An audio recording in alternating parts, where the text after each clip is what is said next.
All right, we're live. Hey, everyone, welcome. This is Mark, and this is uh, my.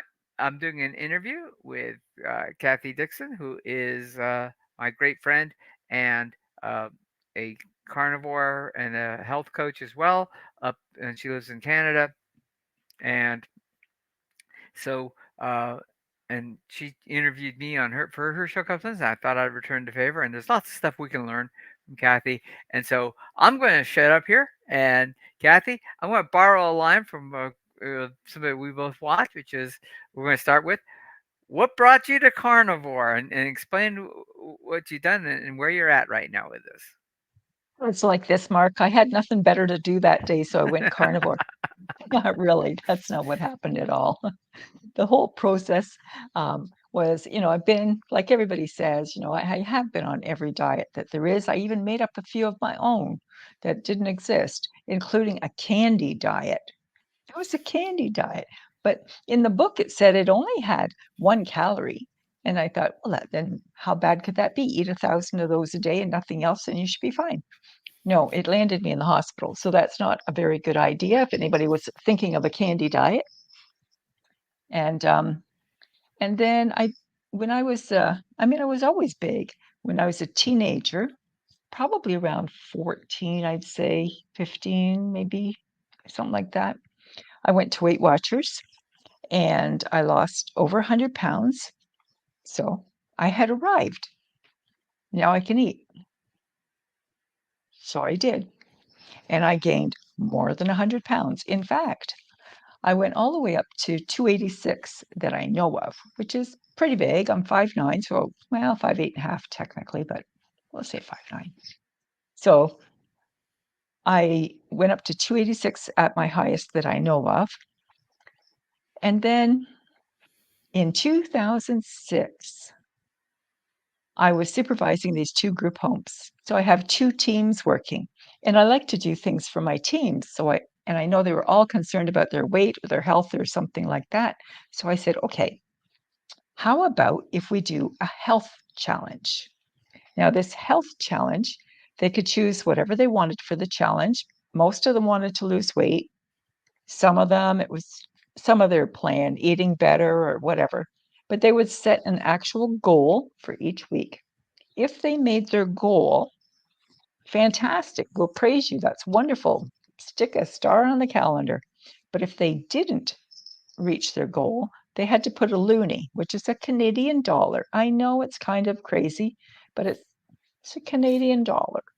They put a loonie into a jar, and at the end of 12 weeks, so it was a 12-week competition, then the losing team would give their jar to the other home, to the winning team, and then they would do with it whatever they wanted. So I thought, okay, I'm leading this thing. So I have to do this because I'm leading it. So I have an accountability here. I mean, I can't be the one that just slacks off. this. And I thought, well, what am I going to do? I don't know how to lose weight. Well, maybe I do, but I'd gain it right back again. So I heard of this way of eating that it was really crazy. I mean, you were certainly going to die of a heart attack or something if you ate bacon and all these things that Dr. Atkins was recommending. I picked up his book, I looked at it, and I thought, I've heard of people doing this, but it just doesn't sound very smart. But I have to lose this weight. He seems to say it's going to work. So I tried it and I stayed under the 20 grams of carbohydrates for the entire time. I lost consistently, other than the first 2 weeks. The first 2 weeks, I think I lost about 10 pounds. And then I lost consistently about 3 pounds a week, all the way down to my goal weight. And I thought, this is amazing. And then since that time, I've done a little bit of up and down, and I get into some stuff, sometimes some processed food, but more likely to get into um, dairy, heavy cream, whipping cream. That's like ice cream, that kind of stuff. Even if you make it yourself without any sugar or sweetener or Hmm. anything, it's still that stuff's okay. Now, how But long it's ago was this, not Kathy, okay. that you started that What, you did this? How that I long did ago what? that you That started? was in 2006 that I lost it. Okay. And then, right? So I've been doing Atkins induction the majority of the time since that, Okay. with a few little ups and downs along the way. And then, but the dairy thing I've done a number of times since I've been carnivore. So okay, let me switch to how I got to carnivore from Mhm. Atkins. So I was doing Atkins, and then there was this thing. They call it a pandemic, whatever you want to call it. But whatever, this thing Mhm. happened. And I was watching the news, and I thought, you know what? Everybody that's on there, they're all fat. The ones they're showing in intensive care, not all of them, I know that. And I don't want to, you know, be in any way negative towards people that passed away during that time that maybe didn't have any kind of other health problems. But I found out that the majority of them had four comorbidities: obesity, heart disease, diabetes, cancer, some other things as well. And I looked at that and I thought, wow. And I had high blood pressure. And also, my blood sugar was creeping up there. And I thought, you know what? You just better go back to doing what you know to do, which is Atkins induction. So that's what I did.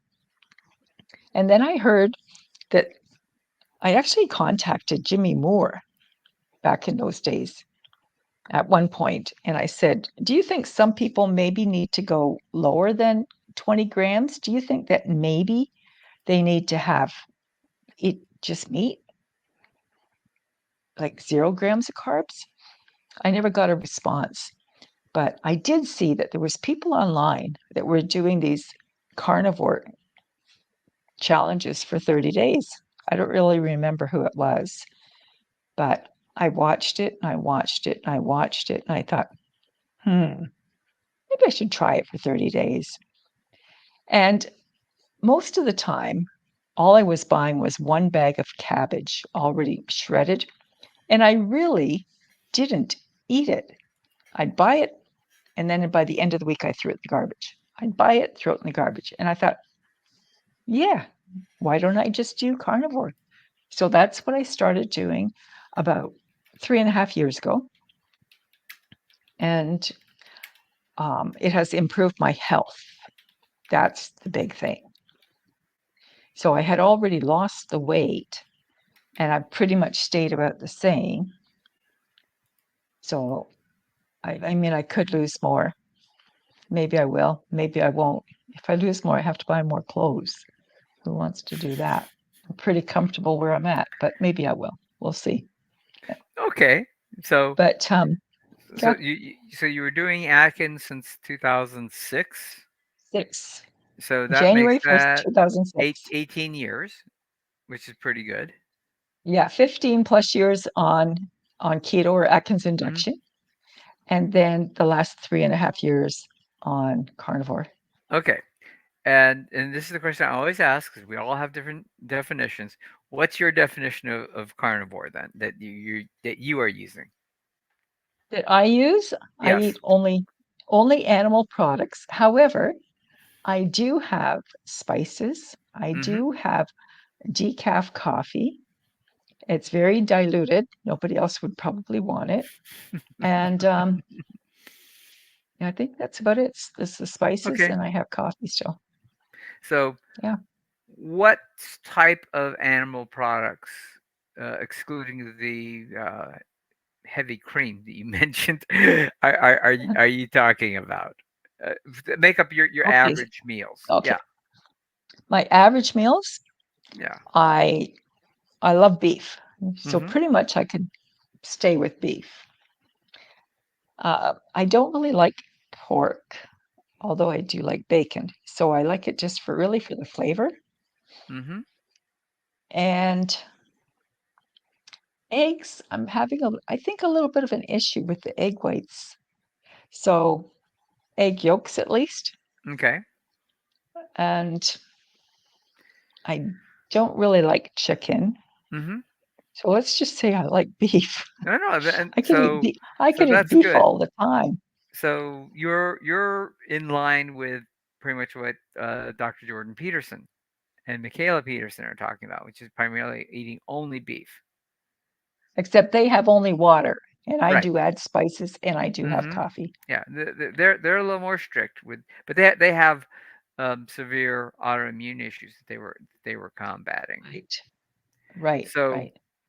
so you mentioned about health effects. What kind of health effects have you seen switching into a keto and a carnivore type of a diet besides losing weight? Losing weight's a big thing for a Yeah. lot of people, but there's so much more that you gain from it. So, Right. And just one more thing I want to add to what I eat. I do get into the dairy, as we know, hmm but also sometimes I'll use cheese, but more as a condiment, not as a hmm big cheese thing. So, what kind of health benefits have I observed? I should have kept my list here. Oh my goodness. Oh my goodness. The list is fabulous. And I did an interview with Dave Mack one time, and the heading is quite capturing. And that was I used to have a heart murmur. hmm It disappeared. It yeah, disappeared. I'm like, that is amazing. I've always had that. What do you mean I don't have that anymore? That's really weird. And then my blood pressure, of course, is normalized. That's fantastic. My blood sugar is normal. hmm That's fantastic. One of the things that I really, really troubled me my whole life was chronic constipation. I mean, it was hmm bad. Even while it was on keto. While it was on keto, I'm trying to pop more fiber. I need more fiber. I need more fiber. And I was spending $50 a month on all these supplements just trying to go. And I could easily have gone 3 weeks, which mm. just can't be healthy. I don't know. But anyway, now I don't have any problems with going. And I'm like, really?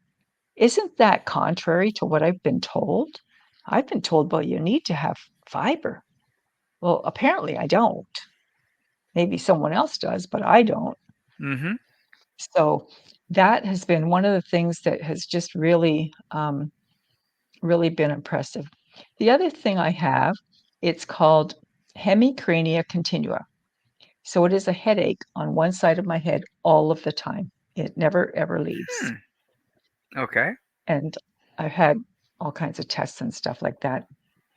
They say nothing there. Well, thanks. I got nothing in my head. Thanks. No, but anyway, but it's really been very, very minimal. Whereas hmm before it could have been really bad. So I can still feel something, but it's very minimal. And sometimes I just don't even notice.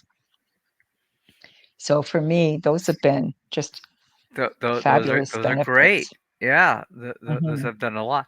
I'm just curious because one of the things that a lot of my clients also look for, besides the weight loss and the health metabolic health benefits there, are dealing with um, cardiovascular disease issues. Now, has your doctor talked to you about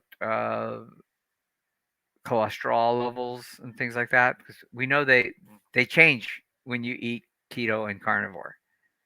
They do. And actually, my cholesterol is fine. It's within normal range. The only thing that I usually wind up with when I go for any kind of blood test, which we don't do very often in Canada, it's Mhm. not like the States, is hyponatremia.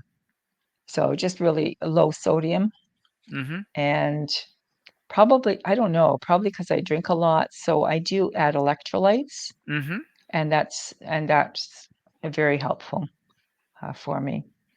Yeah. Very And the good. other thing, going back to the egg whites, Mhm. the hemicrania continuum, it seems to be worse when I have a lot of egg whites. So I'm thinking, okay, so that's an inflammation Mhm. of some sort caused by that. The egg yolks, I think are okay, but maybe one day I'll try eliminating that and see where that goes. Interesting. Yeah. Now, you're as familiar as I am with influencers and people who've written books like Judy Chow and stuff. And Yeah. one of the things she stresses, and I just want to get your opinion on this, is that uh, the carnivore diet, while it's good for a lot of things, the number one thing that she sees, especially initially, is that you use it as an elimination diet to get down to, a couple key Mhm. foods that almost no one has any problems with, to help make sure that your body's healing, and then you can start thinking about adding others. What's your opinion on something like that? I think it's a great idea, but I also think it depends on why you wanna do carnivore at all. Mm-hmm. Like, what's your reason? I think that the why that you have is really, really important. For one thing, it's gonna motivate yourself, but it's gonna sustain you if you keep that in front of you. And as Dr. Wiedemann says, it's the why that makes you cry. Mm-hmm. Like, what is the real reason? Don't say, "Oh, because I wanna lose weight." All right. Well, so does the rest of the country. You gotta have something bigger than that. You've wanted to lose weight your whole life. Mm-hmm. So there has to be something bigger than that. So why do you want to do that? And for me, my why is because I really want to help other people because Mm-hmm. I know the struggles of not being able to fit in a seat or not being able to get to the Mm-hmm. through the turnstiles and those kind of embarrassments sitting in a chair, and of course it's your chair that breaks. It doesn't matter if that chair was already semi broken. People look at you and it's like, oh, well, no wonder it broke, right? So Yeah. things like that. And I, overall health, longevity, mm-hmm. there's lots of reasons why. And also to be an example to my children, Mm-hmm. because some of my children also are suffering with various food related disorders. And I'm probably responsible for a lot of that because I've struggled so much in my own life. So I want to set the example that, hey, you know what? There is a way out of this if you want a way out. And trying an elimination diet, like you said, the carnivore diet as an elimination diet, see how it goes for you. But Mm-hmm. people are so ingrained. That's a good word, isn't it? Green. I, Um, I love it. Yes, thank you. with the doctrine Mm-hmm. that's being taught out there everywhere, medical schools, doctors, they've been indoctrinated with really big food, big pharma, Mm-hmm. all of that, telling us what we should be eating. And really, it's a lie. Now, if you Mm-hmm. can handle that stuff and you're healthy, I'm not touching it.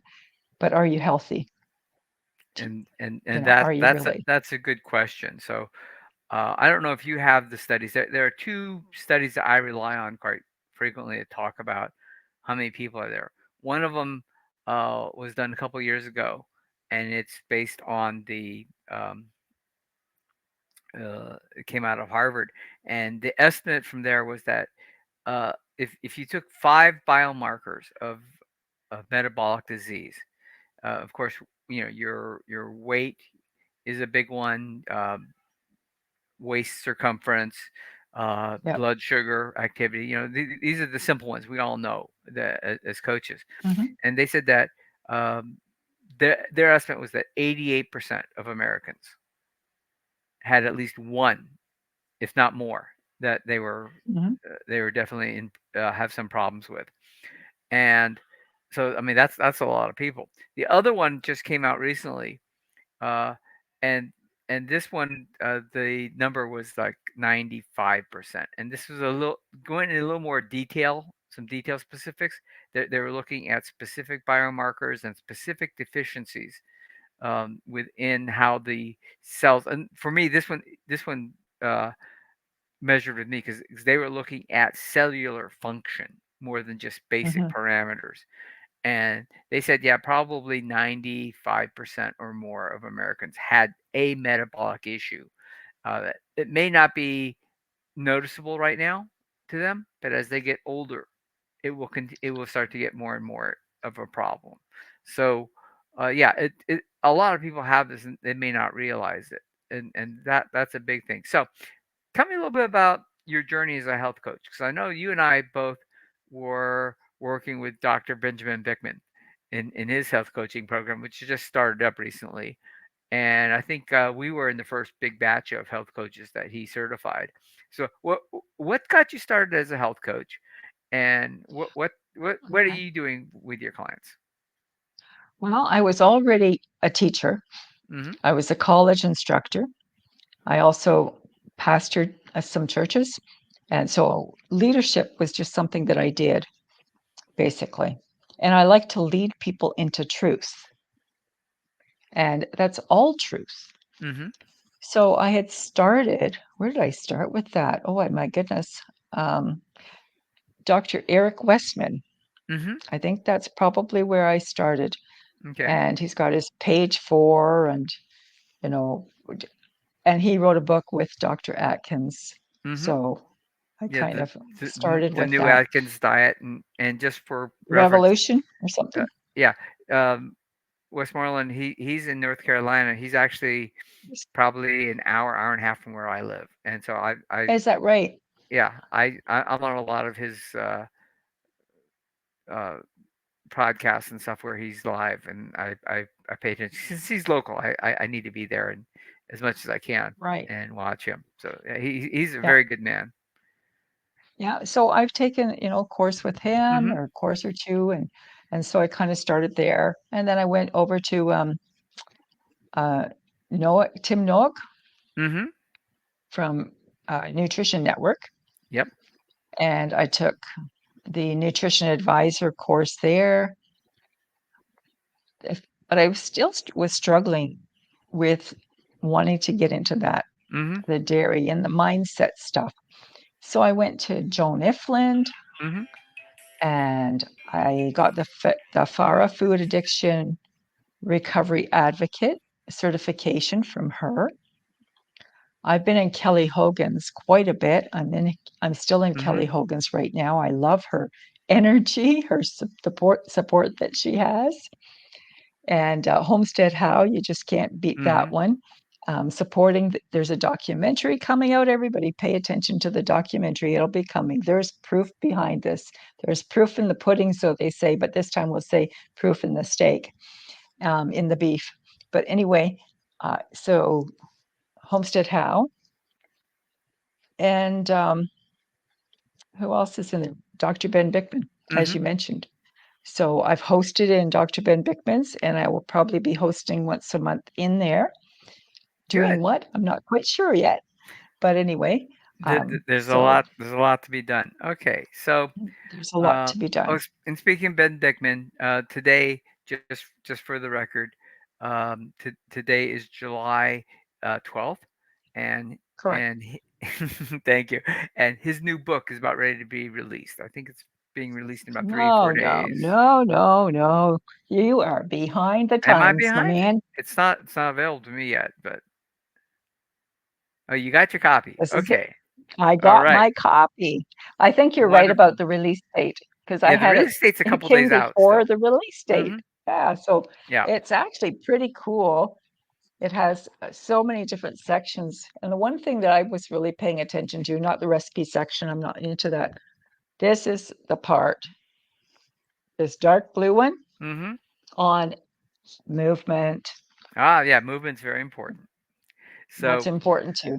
okay, and the difference is, I I have an immense library, electronic library, and so I buy all my books, if at all possible, as an electronic version.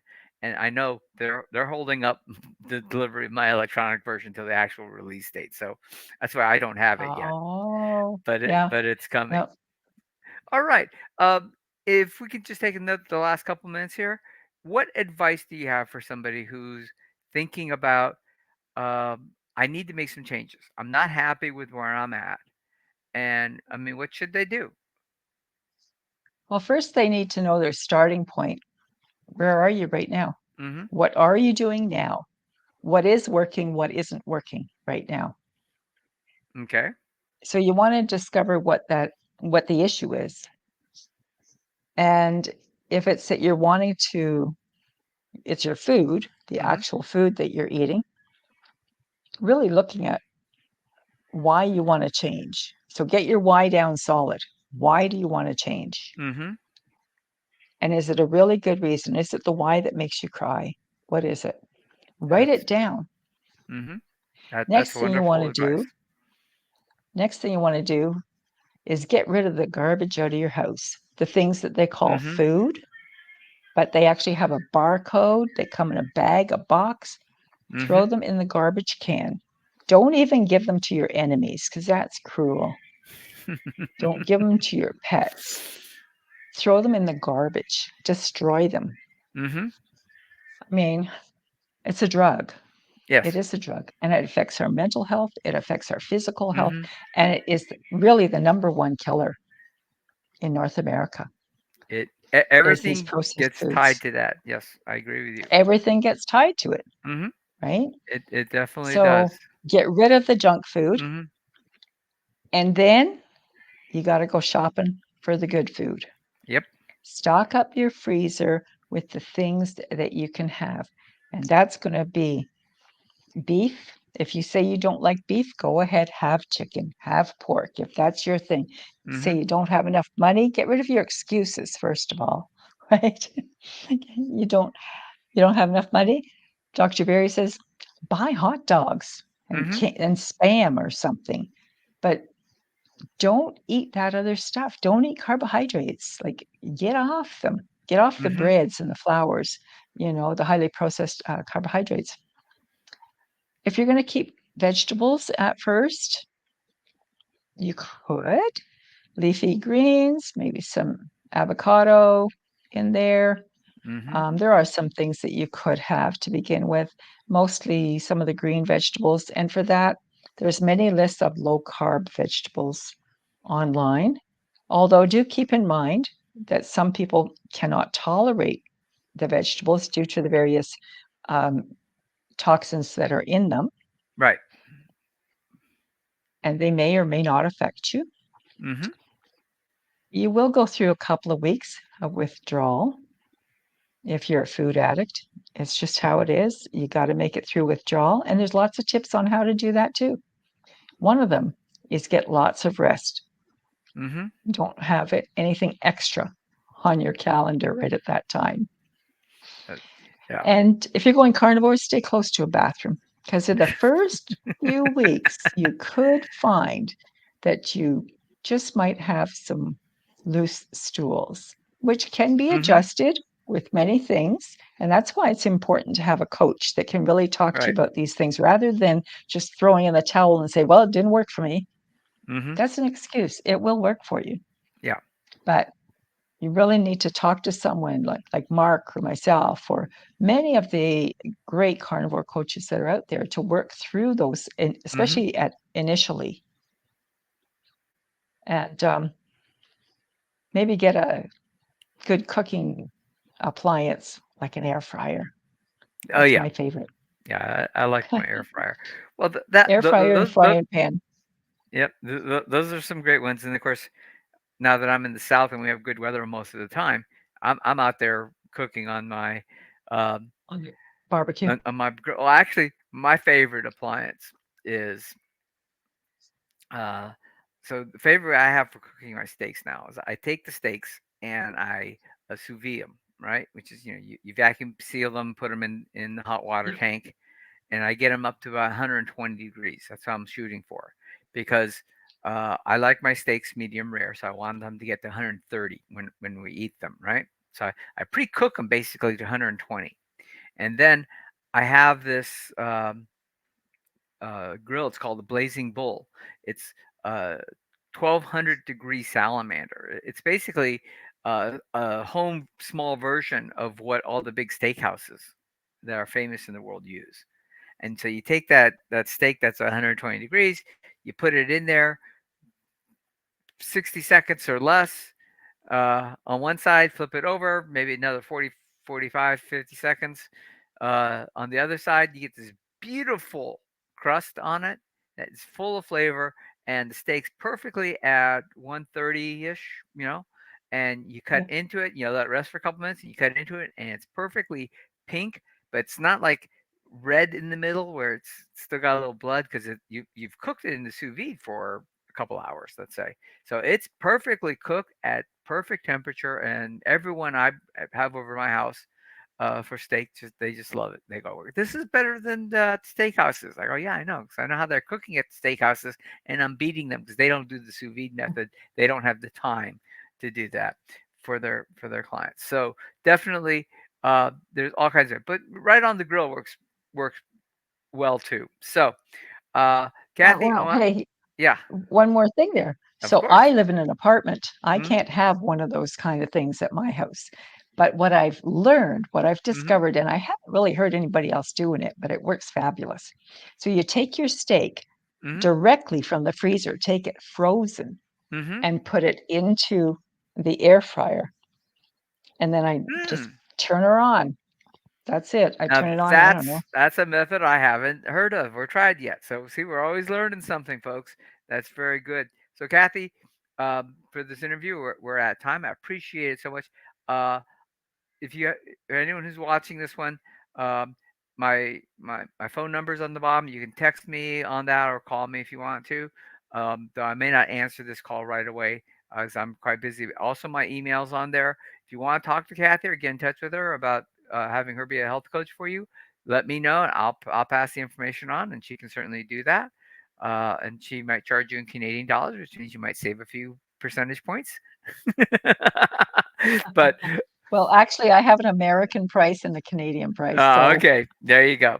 So, um, but it was a great pleasure, Kathy, having you on the call, and thank you so much for being one of my first guests that we interviewed and provided some great information. So, everyone, thank you so much, and I'm going to end the yeah. stream.